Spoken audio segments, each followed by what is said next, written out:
क्रांतिकारी नेताओं ने अपने प्राणों की आहुति देकर के इस देश को आजाद कराया है।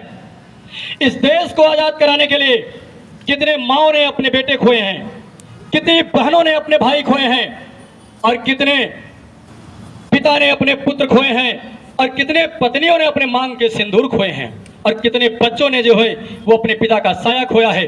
तब जाकर ये देश आजाद हो पाया है। जब भी जलियांवाला बाग हत्याकांड जहन में आता है, रूहें कांप जाती हैं। जब भी जलियांवाला बाग हत्याकांड जहन में आता है, रूहें कांप जाती हैं।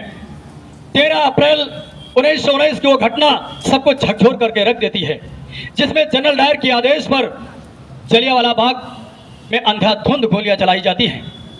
जब भी लाला लाजपत राय का वो दृश्य जहन में आता है, अंदर से पूरा झकझोर के रख देता है, जिस पर अंग्रेजी हुकूमत द्वारा लाला लाजपत राय पर लगातार लाठियां बरसाई जाती हैं। जिस पर लाला लाजपत राय ने कहा था कि हमारे शरीर पर पड़ी एक एक लाठी जो है वो अंग्रेजी हुकूमत के लिए कील साबित होगी। जब भी रानी लक्ष्मीबाई का वो दृश्य जहन में आता है, जिस पर वो अपने बच्चे को पीठ पर लादकर अंग्रेजों को गाजर मूलियों की तरह काटती रही।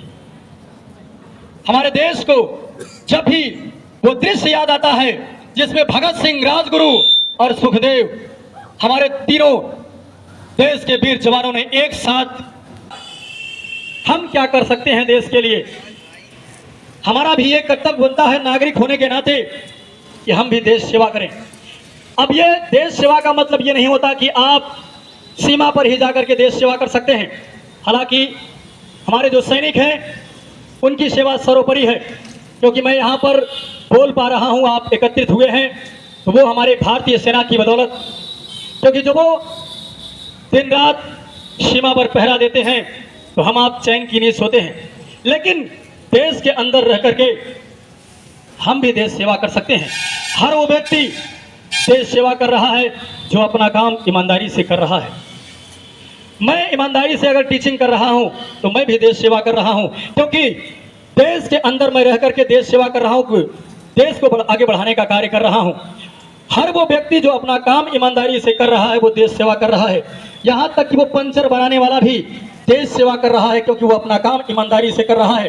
क्योंकि वो अगर पंचर नहीं बनाएगा तो यातायात के साधन जो है वो स्थगित हो जाएंगे, तमाम सुविधाएं रुक जाएंगी। इसलिए देश के अंदर भी रह करके हम देश सेवा कर सकते हैं यदि हम अपना काम ईमानदारी से करें। तो हम आप सभी से ये उम्मीद करते हैं कि आप सब लोग, अभी तो आप सब जो कि अनमैच्योर बच्चे हैं, इसलिए आपके सर पर इतनी जिम्मेदारियां नहीं हैं। लेकिन जैसे जैसे आप बड़े होते जाएंगे ये उम्मीद रखा जाएगा कि आप अपनी जिम्मेदारियों का निर्वहन निष्ठापूर्वक करेंगे।